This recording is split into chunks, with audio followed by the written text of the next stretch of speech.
Hello everyone, आज के इस वीडियो में हम देखेंगे कि किस तरह से पोस्टफिक्स एक्सप्रेशन को इवैल्यूएट करना है। यानी कि कोई भी रिवर्स पॉलिश नोटेशन अगर यूजर ने इनपुट किया है तो उसका इवैल्यूएशन क्या है, उसका एक पर्टिकुलर आंसर क्या आएगा। प्रीवियस वीडियो में यदि आप देखेंगे तो इसी का एल्गोरिदम लिखा हुआ है, यानी कि algorithm for evaluation of postfix expression. तो प्रीवियस वीडियो देखिए और उसके बाद इस वीडियो को देखिए। इस प्रोग्राम को बनाने के लिए आपको तीन फंक्शंस का इस्तेमाल करना है, push, pop and symbol type. एक एक करके देखते हैं कि ये किस तरह से काम लगेंगे। सबसे पहले आपको हेडर फाइल्स डिक्लेयर करनी है, #include stdio.h, #include string.h, #include ctype.h, #include conio.h and #include math.h। ये हेडर फाइल्स आपको इस प्रोग्राम के अंदर काम लगेंगी। जैसे जैसे काम आएंगी हम उसके बारे में डिस्कस करेंगे। int top of stack equal to -1। आप सभी को पता है कि इनिशियली टॉप ऑफ स्टैक -1 होता है, यानी कि स्टैक बिल्कुल खाली होता है स्टार्टिंग में। एंड उसी के साथ इंटीजर स्टैक ऑफ 100, हमें एक स्टैक काम लगेगा जिसके अंदर ऑपरेंड्स को पुश और पॉप करना है। इवैल्यूएशन करने के बाद भी उसका आंसर कभी पुश किया जाएगा और कभी उस नंबर को स्टैक में से पॉप किया जाएगा। तो एक बड़ा स्टैक 100 का हमें डिक्लेयर करना है जो हमें काम लगेगा। Next, enum item list, opening करली ब्रैकेट्स, OPER यानी कि ऑपरेटर, कॉमा OPERND यानी कि ऑपरेंड, क्लोजिंग करली brackets and semicolon. enum item list एक यूजर डिफाइंड डेटा टाइप है जो हमने बनाई है।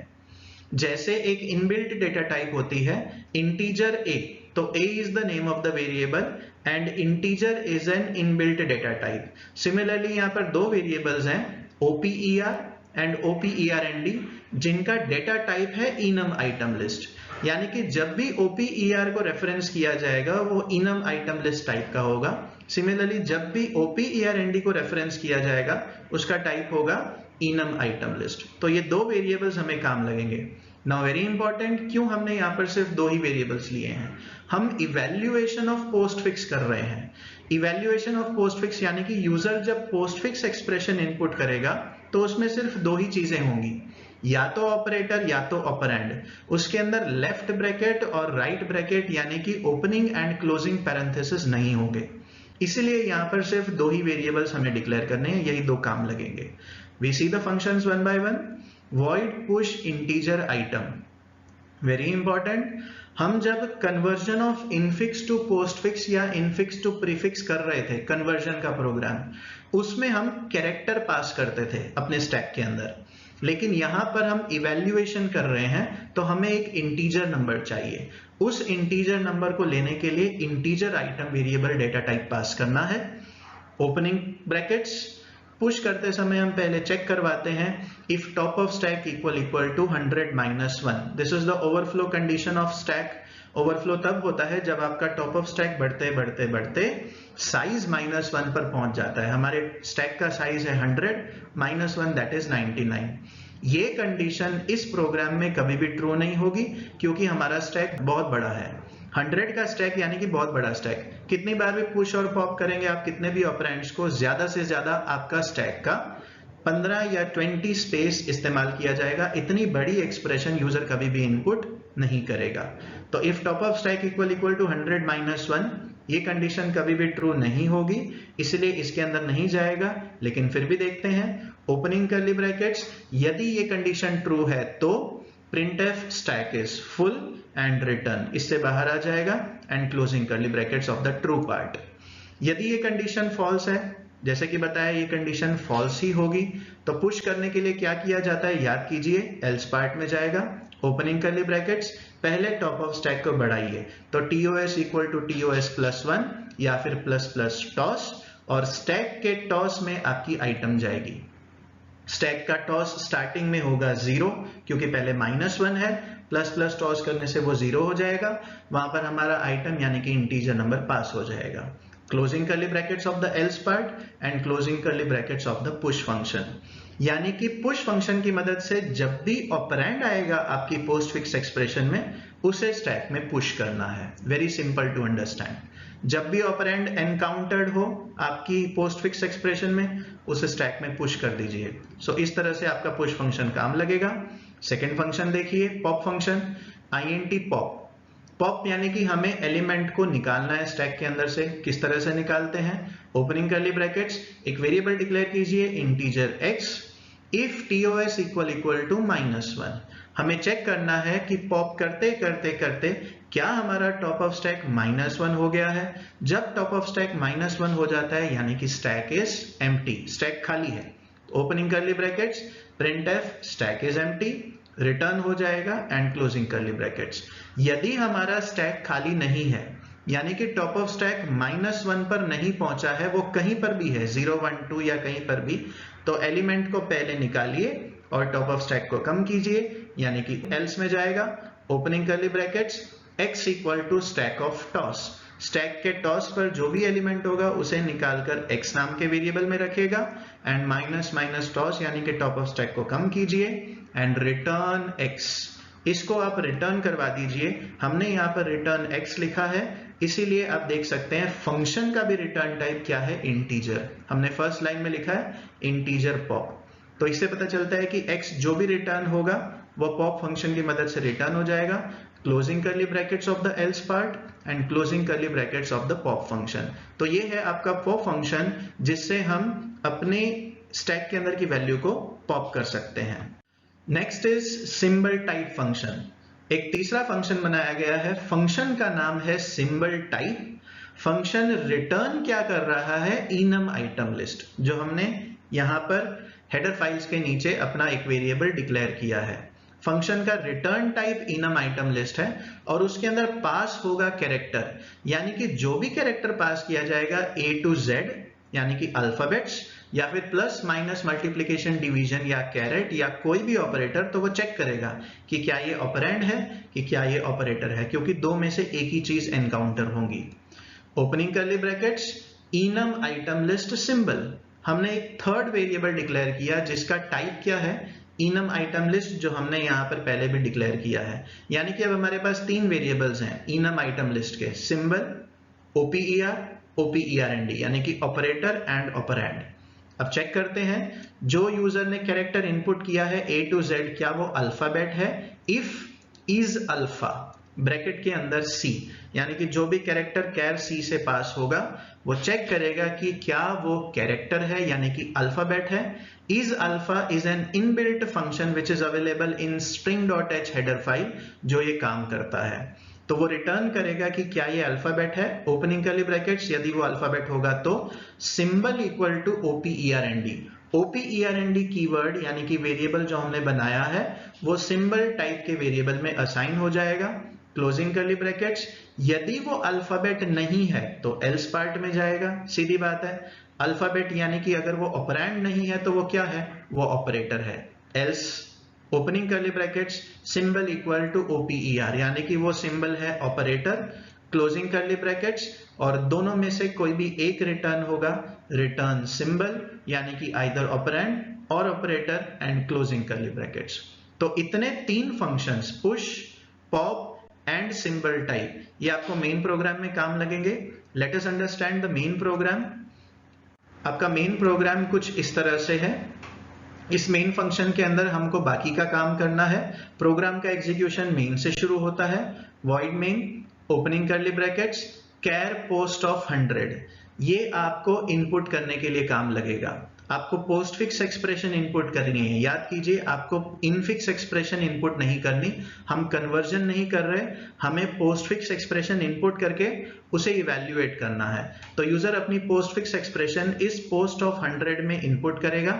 आइटम यानी कि एक एक वेरिएबल को जो स्कैन किया जाएगा उसका टाइप चेक करना है कि क्या वो ऑपरेंड है कि क्या वो ऑपरेटर है। नेक्स्ट ये वेरिएबल्स काम लगेंगे integer I, len, val, val1, val2, val3। ये वेरिएबल्स जैसे जैसे आएंगे हम उनके बारे में डिस्कशन करते जाएंगे। क्लियर स्क्रीन होगा। Enter the postfix notation, user को एक मैसेज दिखाई देगा कि आप पोस्ट फिक्स एक्सप्रेशन इनपुट कीजिए। Gets post, gets is an inbuilt function string.h में से, जिससे हम ये अपना पोस्ट फिक्स एक्सप्रेशन इनपुट कर सकेंगे। Next is len equal to strlen of post. आपका स्ट्रिंग का लेंथ हमें कैलकुलेट करना है। जो postfix expression user input करेगा उसकी स्ट्रिंग लेंथ काउंट करने के लिए strlen फंक्शन इस्तेमाल किया जाएगा और उसकी लेंथ जो भी आएगी वो len वेरिएबल के अंदर स्टोर कर दी जाएगी। सपोज पोस्टफिक्स एक्सप्रेशन की लेंथ 10 है, कुछ ऑपरेंड्स हैं और कुछ ऑपरेटर्स हैं, तो उसकी लेंथ आएगी len के अंदर 10। Next I equal to 0, starting में I इक्वल टू 0 इनिशियलाइज कर दीजिए, while I is less than len, I is 0 and len is 10, 0 is less than 10, yes, तो ये लूप चलती जाएगी। तो लास्ट में आप देखिए बिल्कुल लास्ट लाइन ऑफ कोड में हमने लिखा है प्लस प्लस I, यानी कि पहले 0 इज लेस देन 10, फिर उसके बाद 1 is less than 10, 2 is less than 10, यानी कि ये एंड तक एक एक वेरिएबल को स्कैन करने में I वेरिएबल हमें काम लगेगा। लेट अस सी कि ये लूप के अंदर क्या कार्य करना है। Opening curly brackets, item equal to post of I, पहले पोस्ट फिक्स एक्सप्रेशन के I इंडेक्स से, यानी कि स्टार्टिंग में 0 नंबर के इंडेक्स से पहला वेरिएबल लेगा। सीधी बात है, पहला वेरिएबल कंपलसरी ऑपरेंड ही होगा। पोस्ट फिक्स एक्सप्रेशन में पहले ऑपरेंड्स होते हैं और पीछे ऑपरेटर्स होते हैं, तो वो ऑपरेंड लेगा, उसको आइटम नाम के वेरिएबल में स्टोर करेगा। आइटम नाम का वेरिएबल ऊपर कैरेक्टर टाइप का है, तो उसके बाद स्विच सिंबल टाइप आइटम, याद कीजिए वीडियो में थोड़ा प्रीवियस जाके आप देखिएगा, सिंबल टाइप नाम का हमने एक फंक्शन बनाया है, उसके अंदर आइटम नाम का वेरिएबल पास किया है जो कि कैरेक्टर टाइप का है। वो चेक करेगा whether it is operand operand और वेदर इट इज oper यानी कि ऑपरेटर। तो पहला सिंबल हमारा ऑपरेंड होगा, ओपनिंग कर्ली ब्रैकेट्स, तो ऑपरेंड रिटर्न करेगा, तो केस ऑपरेंड ऑपरेंड से मैच हो जाएगा और इसीलिए इसके अंदर जाएगा। अब जैसे ही एक्सप्रेशन में आपको ऑपरेंड दिखता है तो यूजर से उसकी वैल्यू इनपुट करवाइए, क्योंकि ऑपरेंड मिलने के बाद हमें उसकी वैल्यू इनपुट करवानी है, तभी इवैल्यूएट हो सकेगा। Now printf enter the value of %c item, उस कैरेक्टर का, यानी कि a b या c जो भी कैरेक्टर है उसकी वैल्यू इनपुट करवाइए। scanf %d, %c नहीं है, हमें वैल्यू इनपुट करवानी है %d %val और उसके बाद push val, push function call होगा। वीडियो के प्रीवियस में आप जाकर देखिए, तो आपकी वो वैल्यू यानी कि ऑपरेंड की वैल्यू स्टैक के अंदर पुश हो जाएगी, क्योंकि वैल नाम के वेरिएबल के अंदर यूजर ने वो इनपुट किया होगा। यानी कि आपकी एक्सप्रेशन के अंदर जितनी बार भी operand यानी कि ऑपरेंड मिलेगा, तो आपको हर बार उसकी वैल्यू, इंटीजर वैल्यू इनपुट करनी है और उसे स्टैक में पुश करते जाना है। सो एल्गोरिथम से ये स्टेप कंपेयर करते हैं। If item equal to operand, push it into the stack, very simple to understand. Break होगा, यदि आपकी एक्सप्रेशन में operand नहीं है तो क्या होगा, ऑपरेटर होगा, तो केस oper मैच हो जाएगा, एंड जब भी ऑपरेटर होगा तो वो इन 5 में से कोई एक होगा, तो switch item, opening curly brackets. अब वो कौन सा ऑपरेटर हो सकता है, पहला केस प्लस, यानी कि वो प्लस है, addition operator. val1 equal to pop, यानी कि पहली वैल्यू को पॉप कीजिए, उसको val1 नाम के वेरिएबल में रखिए। दूसरी वैल्यू को पॉप कीजिए, उसको val2 नाम के वेरिएबल के अंदर रखिए।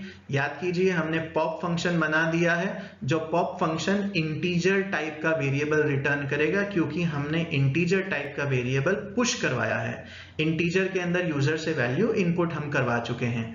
भले ही एक्सप्रेशन हमने ऑपरेंड्स की ली है, यानी कि कैरेक्टर टाइप की ली है, लेकिन यूजर से हमने वैल्यू इंटीजर पुश करवाई है। तो पहली वैल्यू पहले पॉप होगी, दैट इज val1, दूसरी वैल्यू बाद में पॉप होगी, that is val2। Now very important, val3 equal to val2 plus val1, not val1 plus val2, क्योंकि याद कीजिए एज पर द एल्गोरिदम जो पहले पॉप होता है वो सेकेंड ऑपरेंड होता है, जो बाद में पॉप होता है यानी कि जो सेकेंड पॉप होता है वो फर्स्ट ऑपरेंड होता है। तो सेकेंड पॉप हो रहा है वो क्या है, वो है val2, तो वो हमें पहले लिखना है, प्लस यानी कि ऑपरेटर, एंड val1 यानी कि जो पहले पॉप हुआ था। इवैल्यूएट होने के बाद इसका आंसर जो भी आएगा, फॉर एग्जांपल 2 + 3 हो जाएगा, और उसको स्टैक के अंदर पुश कर दिया जाएगा, पुश val3, क्योंकि आपके val3 में वो आंसर आएगा और ब्रेक हो जाएगा। हर बार आपको हर एक ऑपरेटर के लिए यही कार्य करना है। केस माइनस, सपोज वो प्लस नहीं है, माइनस है, तो val1 इक्वल टू पॉप, यानी कि पहले टॉप मोस्ट वैल्यू को पॉप किया जाएगा, val2 equal to pop, second value को पॉप किया जाएगा, val3 equal to val2 minus val1।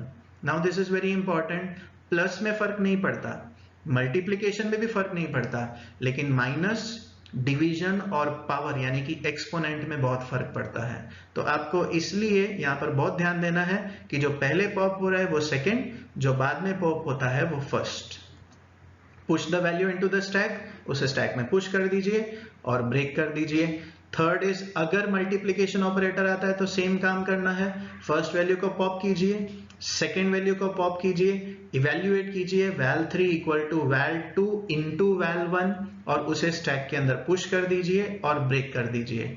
अगर इन तीनों में से ये चौथा ऑपरेटर है, divide val1 equal to pop, फिर से एक वैल्यू को पॉप कीजिए, सेकेंड वैल्यू को पॉप कीजिए, फिर से इवेल्युएट कीजिए val3 equal to val2 divide val1। Again divide में फर्क पड़ता है because val2 divide val1 is not same as val1 divide val2, means 5 divide by 2 is not same as 2 divide by 5। इसलिए फर्स्ट जिसे पॉप किया है उसे सेकंड रखिए, सेकंड जिसे पॉप किया है उसे फर्स्ट रखिए। इनफिक्स टू पोस्टफिक्स में ऐसे करना है। इनफिक्स टू प्रीफिक्स जब हम डिस्कस करेंगे तब हम बात करेंगे कि ये उल्टा हो जाता है। तो ये वैल्यू को आप पुश कर दीजिए एंड ब्रेक कर दीजिए। Now last is very important, suppose आपका एक्सपोनेंट है, तो एक्सपोनेंट करने के लिए हमें क्या करना है, ध्यान देना है। val1 equal to pop, first value को पॉप कीजिए, val2 equal to pop, second value को पॉप कीजिए।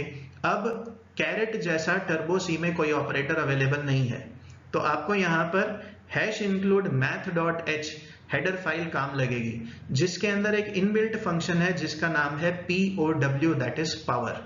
पावर यानी कि एक्सपोनेंट। तो पावर कैलकुलेट करने के लिए हमें इस तरह से लिखना होगा val3 equal to power val2 val1, यानी कि val2 is first operand, val1 is second operand और आपका आंसर val3 के अंदर आ जाएगा। उसे स्टैक में पुश कर दीजिए, पुश val3, ब्रेक कीजिए। इनमें से कोई भी एक ऑपरेटर आएगा तो आपका ये केस OPER का काम कंप्लीट हो जाएगा। Closing curly brackets of the case OPER यानी कि आपके इनर स्विच आइटम का क्लोजिंग कर्ली ब्रैकेट्स है, ये उसका ब्रेक हो जाएगा, break part of the OPER, closing curly brackets of the outer switch. अभी हमने इनर स्विच का क्लोजिंग कर्ली ब्रैकेट्स किया, this is the closing bracket of the outer switch, ++i आपका नेक्स्ट वेरिएबल स्कैन करने के लिए, closing curly brackets of the while loop, आपका while loop देखिए while i is less than len, और इतना complete होने के बाद लास्ट में जो आपके स्टैक के अंदर एक वैल्यू बचेगी उसे आप पॉप कर दीजिए। तो printf value of the expression is %d and pop, यानी कि पॉप फंक्शन कॉल करेगा और जो भी वैल्यू पॉप होगी वो %d यानी कि इंटीजर की होगी, उसे डिस्प्ले करवा दिया जाएगा एंड क्लोजिंग कर्ली ब्रैकेट्स। तो इस तरह से हम किसी भी पोस्टफिक्स एक्सप्रेशन को बहुत आसानी से इवेल्युएट कर सकते हैं, यानी कि एक आंसर ला सकते हैं। नेक्स्ट वीडियो के अंदर हम देखेंगे how to evaluate the prefix expression, उसका एल्गोरिदम और उसका program. Thanks for watching the videos, please like and subscribe.